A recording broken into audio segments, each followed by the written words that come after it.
My name is Kendal McCoy, and I'm originally from New Orleans, Louisiana, and I'm here in Jacksonville, Florida.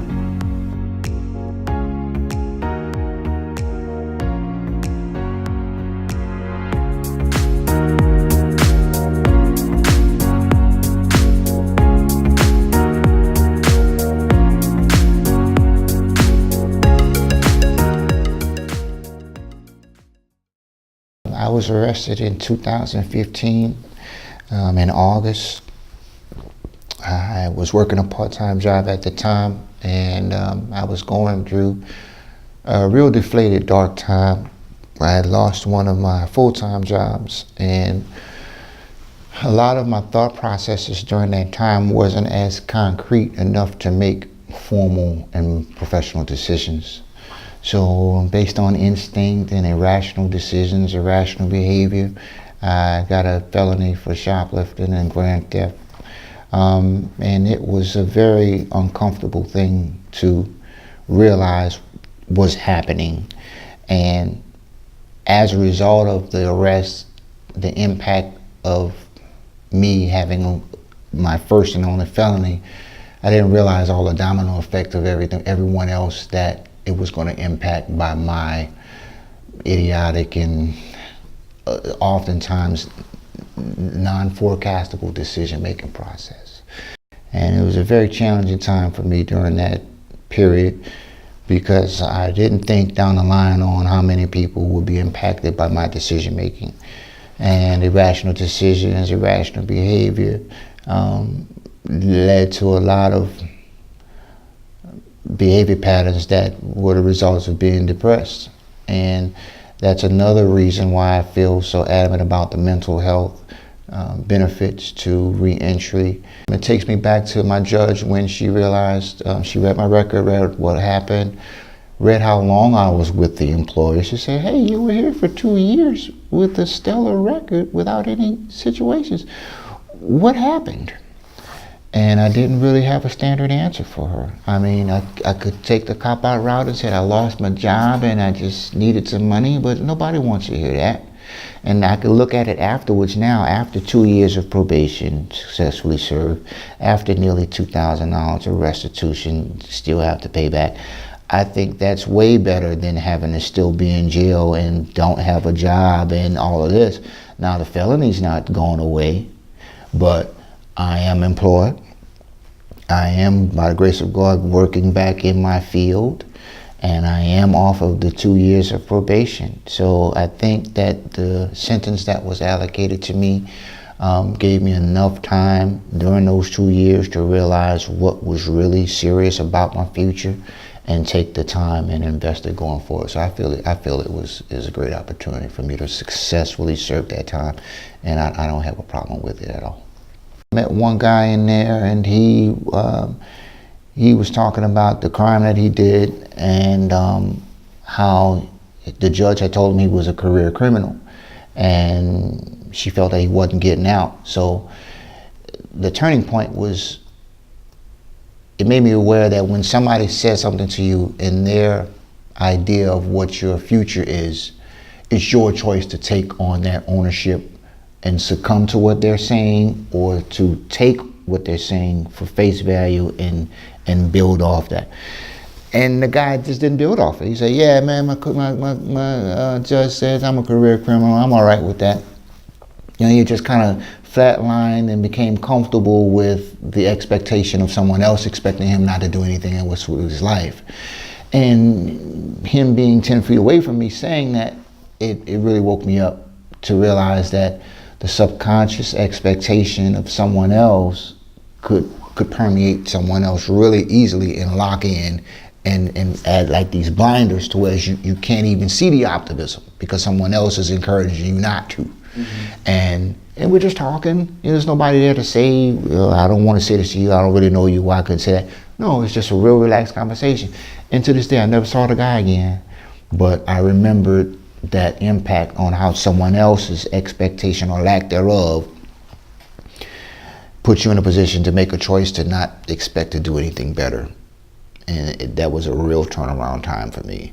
It's a person I'll probably never see again, 15, 20-minute conversation, but it was a turnaround enough for me to know, hey, look, if you're an underdog, somebody says you're an underdog, you don't have to stay there.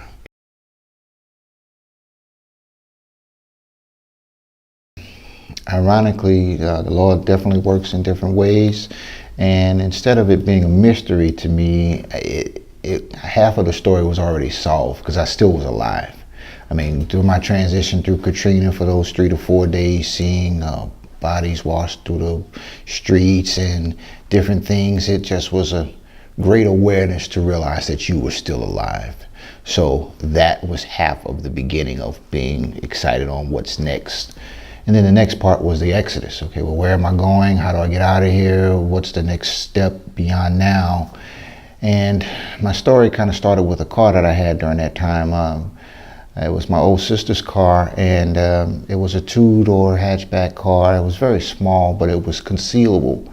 And where I lived, there was about a little shrubbery away from where I live, about half a mile away. I felt that I could park my car there. And if and when the storm subsided, that car was still there. That would be my first point of being able to leave. And after those 3 days, the Lord blessed that car to still be intact. I had kind of threw a lot of shrubs and things over it and hoped that it wouldn't have been vandalized, that nobody wouldn't notice it being there, and that's exactly what happened. So tried to use a phone to call my family and see where they were, and I didn't know where they were. I didn't get any contact from them, or I couldn't make any contact out. Later on, I found out that they went to Nashville to a couple of my aunts and uncles' house to relocate there, but I didn't have any contact with them.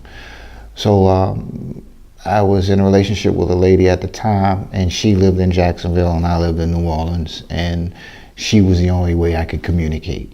That was the only person that could make a call into my phone, and that was the only phone number I could make a call successfully to reach out, and that was how it got started. And then fast forward about a 22-hour ride straight.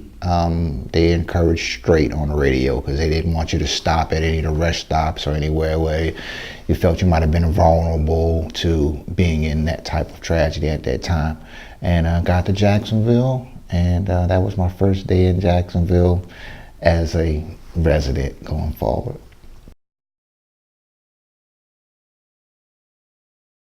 And I brought myself down there, man, and let the pride windows down and listened to someone trying to tell me what I could do to help myself get back on track, and became a student of the program. Enrolled, went through the 4 weeks career development process, got a lot of upgraded experience from learning what employers want from employees coming down the pipeline with a felony. And the world-class staff embraced me from there on. And once the internship ended, I had the option to be able to be hired on as staff full-time through Operation New Hope. So I had to play both cards. I said, well, thank you for the internship, but I don't know if y'all gonna hire me. So I was looking at other jobs too, to get back in place in case this wasn't going to be a benefit to me. And the Lord just designed it for me to be able to stay. So I'm glad to be a successful staff member with Operation New Hope now. The front side of it being a client, but now to be a staff member where I can impact more lives in the reentry spectrum. I'm a job coach with Operation New Hope, and I'm also one of the completers class instructors, which is on Tuesdays and Thursdays for our graduates after they graduate from career development. We ask that they stay engaged for Tuesdays and Thursdays on 10 to 12, so that we can keep the interview skills up, and we make sure that we try to hit community events that involve us, job fairs, or go and apply in person. So I'm a job coach as well as a completers class instructor. My job is really multifaceted. It's very spontaneous. There's a lot of things that happen at the same time during the day. Every Monday we have large groups of orientation students come in, so it's good to see new, bright, optimistic faces. Throughout the week, and Tuesdays and Thursdays, it's great teaching classes, seeing people with their soft skills improving week to week, seeing them take ownership to their application processes and handling those as professionally as they can and not taking things personally. These are great things that I'm rewarded from daily from my job. Being able to help people put their time frames on paper and resume formats, or how to answer assessment questions online, you know, the things that they don't really think about, which is the new way of pre-screening applicants. So a lot of the rhythms that go down in my day help people think on their feet, make better decisions, become great team members. We do role plays and practice points. So it's a great creative time for me to help inspire our clients. I really enjoy it.